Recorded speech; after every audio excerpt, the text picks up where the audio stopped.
आणि मोदीजी, मला तुमच्याबद्दल आदर होता असं म्हणावं लागेल, कारण काल तेलंगणामध्ये त्यांची सभा झाली आणि यांना सगळीकडे जिथे जातात तिथे फक्त आणि फक्त उद्धव ठाकरे दिसतोय. मग तेलंगणामध्ये गेले, अहो मी महाराष्ट्रात तुमच्या विरुद्ध उभा आहे, ही बघा माझी जनता, माझे निवडणूक रोखे माझ्या सोबत आहेत, हे माझी संपत्ती आहे, माझं वैभव आहे. पण काय झालं कोणास ठाऊक. म्हणजे मला त्यांच्याबद्दल मी आदर होता असं का म्हणतोय, कारण परवा जळगावची जी सभा झाली आपली शिवसेनेची, त्याच्यात आपले वकील असीम सरोदे यांनी भाषण करताना सांगितलं की मोदीजी झोपतच नाही आणि जो झोपत नाही त्याच्या शरीरावरती आणि बुद्धीवरती दुष्परिणाम होतो असं वैद्यकीय शास्त्र सांगतं. मला भाजपवाल्यांना सांगायचं की अरे तुम्ही तरी जरा एवढी निर्दयीपणा दाखवू नका, मोदीजींना आराम द्या, जरा जरा झोपवा त्यांना थोडं. कारण झोप नसल्यानंतर तुम्ही ठरवायचं की आता आपला देश हा कोणाच्या हातात द्यायचा आहे. कारण मोदीजी तेलंगणात भाषण करताना काय म्हणाले, कोण कुठला तरी तो पित्रोदा काय त्याचा संबंध नाही, काँग्रेस त्याला काढूनही टाकला, काहीतरी बडबडला, पण तोच मुद्दा केला. आणि मग तिथे काय बोलले की मी महाराष्ट्राच्या लोकांना विचारतोय, तेलंगणात बोलतायत, महाराष्ट्र के जनता को मैं पूछ रहा हूं, बाळासाहेबांच्या नकली सेनेचे सगळे सरदार आहेत त्यांना विचारतोय. आणि त्याही पेक्षा पुढचं वाक्य बोलले ते भयंकर आहेत, मोदीजी तुम्ही माझ्याशी लढा, पण माझ्या आई वडिलांचा अपमान केला तर मी सहन करणार नाही. तुम्ही कोणी असाल, तुम्हाला तुमची जागा दाखवून दिल्याशिवाय राहणार नाही. काय म्हणाले मोदी की बाळासाहेबांच्या नकली संतान को मैं पूछ रहा हूं. मैं नकली? अरे बेअकली, बेअकली माणूस आहे हा. माझा अपमान नाही, माझ्या देवता समान माझ्या माचा अपमान आहे, माझ्या वडिलांचा, माझ्या बाळासाहेबांचा अपमान आहे. आणि मोदीजी तुमच्यावरती आई वडिलांचे संस्कार कदाचित झाले नसतील, माझ्यावरती झालेले आहेत. मी सुसंस्कृत घराण्यातला आहे, घराणेशाहीचं वावडं तुम्हाला असेल, मला अभिमान आहे. तुम्हाला तुमच्या वडिलांचं नाव सांगायला, आईचं नाव सांगायला लाज वाटत असेल, तुम्ही तुमच्या आईला फक्त नोटबंदीच्या रांगेमध्ये उभं केलं, मतदानासाठी रांगेमध्ये उभं केलं. हे पाप तुम्ही केलं. 90च्या घरातल्या मातेला तुम्ही तुमच्यासाठी वापरलं. तसा तेवढा मी निर्दयी नाहीये, कारण आमचं हिंदुत्व हे पितृदेव भव, मातृदेव भव, गुरुदेव भव हे सांगणारं आमचं हिंदुत्व आहे. आणि जास्त तुम्ही बोलण्याचा प्रयत्न करू नका. बाळासाहेबांचं नकली संतान पहिलं म्हणजे बाळासाहेब बोलण्याच्या आधी हिंदू हृदय सम्राट बोलायला शिकावं, नाहीतर मी तुम्हाला शिकवणी लावतो. तुमची जीभ जर वळत नसेल हिंदू हृदय सम्राट बोलायला, तर माझा महाराष्ट्र ती वळून दाखवेल तुम्हाला हिंदू हृदय सम्राट कसं बोलायचं. आणि माझीच सही तुम्ही घेतली होती, माझीच सही घेतली होती 2014 साली राष्ट्रपती प्रणव मुखर्जींकडे जाताना. ज्याला आज तुम्ही नकली संतान म्हणताय, नकली माणसा, तेव्हा तुम्हीच माझी सही घेतली होती. आमचे पंतप्रधान पदाचे उमेदवार हे नरेंद्र मोदी असतील, 14 साली घेतली, 19 साली घेतली, लाज नाही वाटली तेव्हा माझी सही घ्यायला.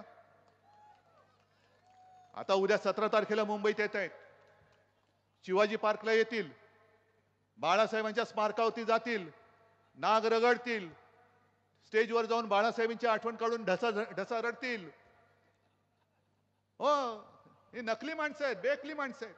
उघड बोलतो, कारण मला जर नकली संतान म्हणत असाल तर तुम्ही सुद्धा नकली आणि बेअकली आहात. पण आता तुमची बूंद सी गई है, वो नौटंकी से नहीं आने वाली.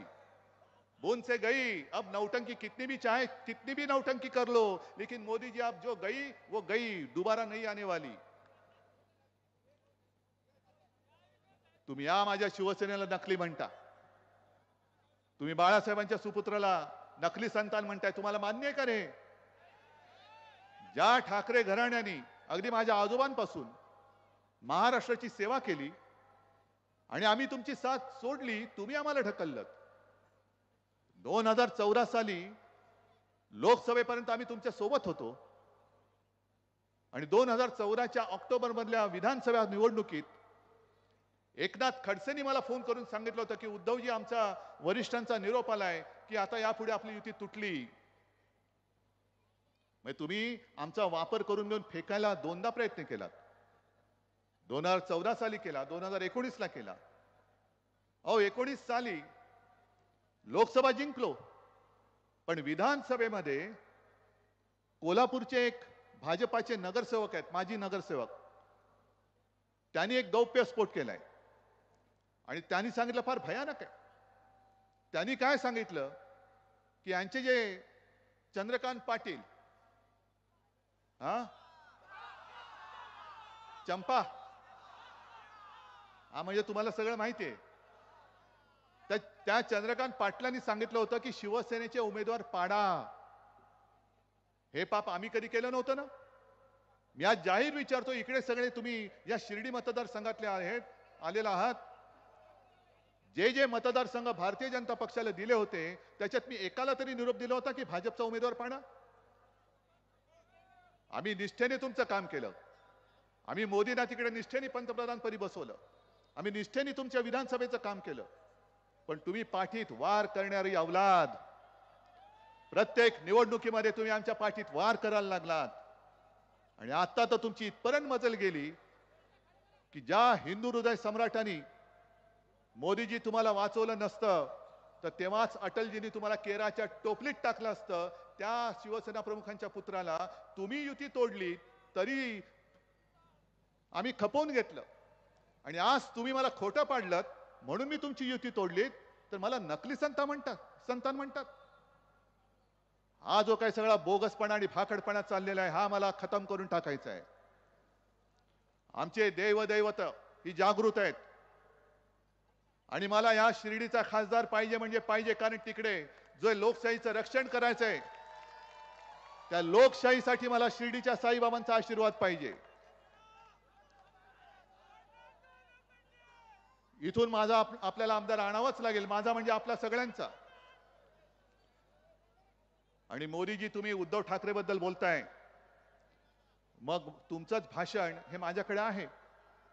मनमोहन सिंग पंतप्रधान होते आणि तेव्हा काय तावातावाने मोदी बोलत होते, प्रधानमंत्री आए थे लेकिन महंगाई का म नहीं बोला.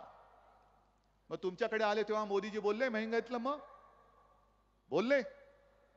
तुम्ही गायीवरती बोलता, मग महागाईवरती का नाही बोलत? शेतकरी माझा आत्महत्या करतोय, त्या आत्महत्येबद्दल का नाही करत? माझा हा कांदा उत्पादक शेतकरी नाही, आता यांना असं सोडायचं नाही. आता निवडणुकीत यांना बरोबर असं झोपून टाकायचं की ह्यांनी कांदा मागितला पाहिजे, अरे कांदा लाव माझ्या नाकाला, ठेच आणि लाव कांदा माझ्या नाकाला. जवळपास 1100 कोटीचं नुकसान तुम्ही माझ्या महाराष्ट्रातल्या कांदा उत्पादक शेतकऱ्यांचं केलेलं आहे. मोदीजी, कुठे फेडाले पाप? का तुम्ही माझ्या शेतकऱ्याच्या खात्यामध्ये निर्यात बंदी झाल्यामुळे त्याचा जो काही भाव पडला त्या भावाचे पैसे माझ्या शेतकऱ्याच्या खात्यात का नाही टाकले? मी टाकले होते ना, मी दिले होते. शेतकऱ्याचं 2 लाखापर्यंत पीक कर्ज आपल्या महाविकास आघाडीने माफ केलं होतं की नव्हतं एवढं मला हात वर करून सांगा. आणि त्याची केलं होतं ना, नुसतं बडबडत नाही, मी करून दाखवतो. आपत्ती सुद्धा तुम्हाला जी काय मदत पाहिजे होती ती मी करत होतो की नव्हतो? आणि हे सगळं देश नासून टाकणार सरकार. आता यांना कोणते मुद्दे सर्वसामान्यांचे दिसत नाहीयेत. शेतकरी आत्महत्या करतोय त्याच्याबद्दल बोलायला तयार नाहीत. आत्महत्या करणाऱ्या शेतकऱ्याच्या महिलेचं, पत्नीचं मंगळसूत्र तुटतंय, त्या मंगळसूत्राबद्दल मोदी बोलायला तयार नाहीयेत. अनेक ठिकाणी बेकारांचे तांडेच्या तांडे फिरतायत, त्या बेकारीतला बे काढायला तयार नाहीयेत. मग कोणत्या देशाचे तुम्ही पंतप्रधान आहात? आणि एक तर माझ्या महाराष्ट्रामध्ये कोरोना काळामध्ये जे अर्थचक्र सांभाळलं होतं ते माझ्या अन्नदात्या शेतकऱ्यांनी सांभाळलं होतं.